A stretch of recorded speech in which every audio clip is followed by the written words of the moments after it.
When I was in high school, I lived in the Phi Sig sorority house at Rutgers for 2 summers. Skylar, I don't know who you are, but I'm sorry I took your name tag. When I lived right over there, I had the craziest, most fun summers of my life, which involved near drowning, car accidents, and pepper spray.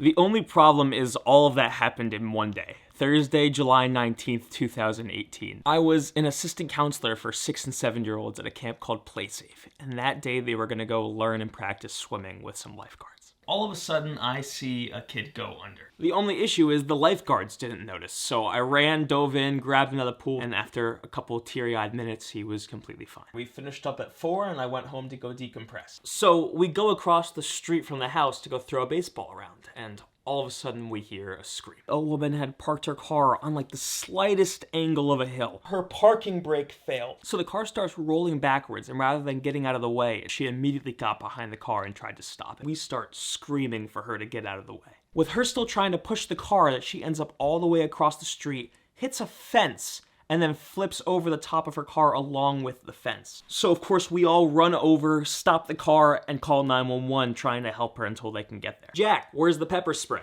Unfortunately, that part's coming. In the Phi Sig house, the dining area is connected to where the house mom's room is. And after the day I've had, I'm very hungry. And I just so happen to be standing in front of the door to the house mom's room. She grabbed her keys, but they smacked into the wall. Attached to those keys was pepper spray. It exploded. And this happened as she opened the door. So collectively, she and I took an entire bottle of mace to the face. If anybody was wondering, it works. Not only does it blind you, but you can't breathe. This is the email that got sent, and if you see, there were no names listed. Not 5 minutes later, I get a phone call from my mom. Remember what you said to me after you heard someone had been pepper sprayed?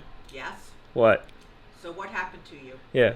She knew it had to be me. So that's the craziest day of my life. Shout out Phi Sig. I hate pepper spray.